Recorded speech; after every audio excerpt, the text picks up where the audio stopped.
Magandang araw mga padaba.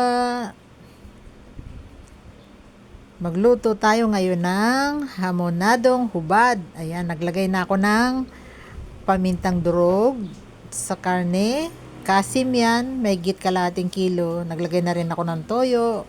Ngayon, asukal, 2 kutsara, 2 kutsarang toyo din. Tapos maglagay tayo ng pineapple juice, kalahating cup. At 1/2 cup din ng milk. Yan ang ating pang marinate para masarap ang ating hamonado. Ayan, oh. Namimiss yung kumain ng hamon? Pwede na to. Madali-daling gawin. Oh. Lalagyan natin yan ng longganisa. Itong longganisa naman, in-steam ko na yan. 30 minutes na yan sa steamer. Tapos hinati ko lang sa dalawa. Ngayon, ipiprito natin. Yung parang crust, magkakaroon lang ng crust yung ating longganisa. Hindi naman yung lutong-luto. Ayan. Luto. Sabagay, luto na yan talaga. Kaya lang, ika-crust natin. Yan. Ayan. O, set aside muna natin.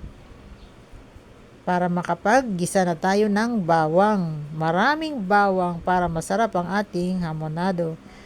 Maglagay tayo ng asin. At ligis-ligisin natin yan.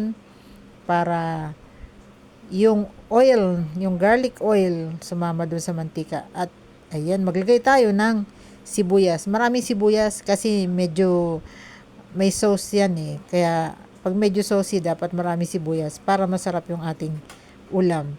Ayan. Ilagay na natin yung meat. Tinanggal ko muna sa pinagbabaran. Isasangkot siya natin yan para masarap makuha niya yung lasa ng sauce. Pag kinain mo yung meat, yung lasa ng sauce, pareho, tsaka yung meat. Kaya masarap siyang kainin. Habang hinihintay natin yan, sa mga hindi pa nagka-subscribe, mag-subscribe na po kayo. Paki-like and share na rin po. Salamat sa inyo mga padaba. Lagi kayo nakasuporta sa lagi niyong panonood. Ayan, halu-haluin natin. Magandang halo. Good steer, sabi nga, diba? Oh. Ayan, no, ganda. Ganda na ating meat.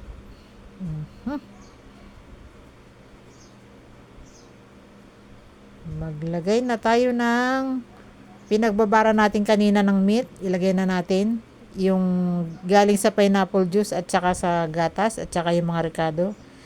Diyan natin siya palalambutin.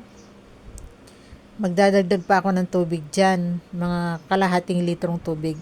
Tapos lagay na natin yung pinya. Fresh pineapple ang ginamit ko kasi masarap sa mga ulam na may pineapple. Mas masarap yung fresh eh. Na-try nyo na ba yun? Masarap ang fresh pineapple kaysa sa dilata. Kasi yan, walang preservative, tsaka mas mabango. O yan, takpan natin, antayin natin siya lumambot 30 minutes. After 30 minutes, eto na. Nag-reduce na yung tubig na nilagyan natin. Lagyan na natin yung carrots para masarap din may carrots. Pampadagdag kulay at pampasarap din. Lagay na rin natin yung longganisa na ating pinirito kanina.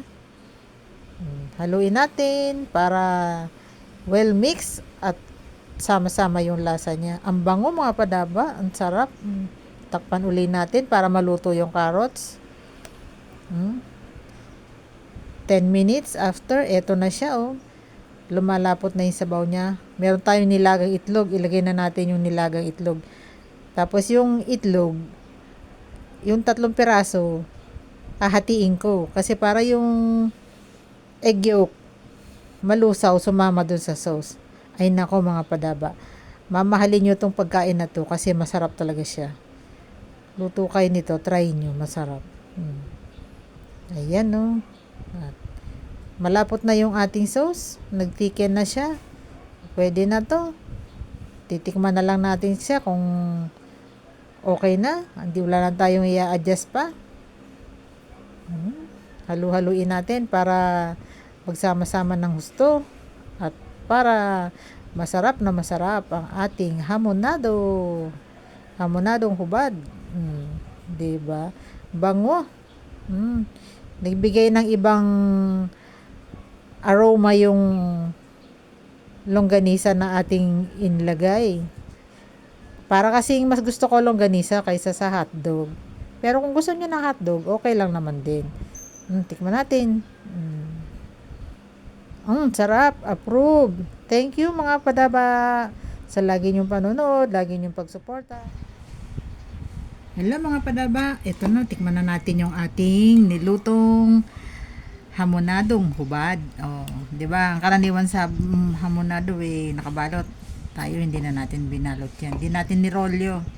Ito yung ating mga sahog, yung ating pork, carrots, at saka yung ating longganisa. Hindi hotdog ang nilagay ko. Tikman natin 'to ha. Okay. Kuha tayo nito. Lambot. Lagyan natin ng longganisa. Kuha tayo ng carrots para matikman natin yung lahat ng lasa ayan sarap, diba? Amoy pa lang, ang sarap na. Kain tayo mga padaba. Unang subo para sa inyo. Yan. Ay, wow. Ang sarap. Masarap mga padaba. Sumakses tayo dito. Masarap. Try nyo iluto to mga padaba. Masarap. Thank you for watching mga padaba. Sa lagi nyong pagsuporta. Sa mga hindi pa po nakasubscribe, subscribe na po. Like and share para marami tayong share ng masasarap na lutuin na Bicolanas Cooking. Thank you. Bye bye.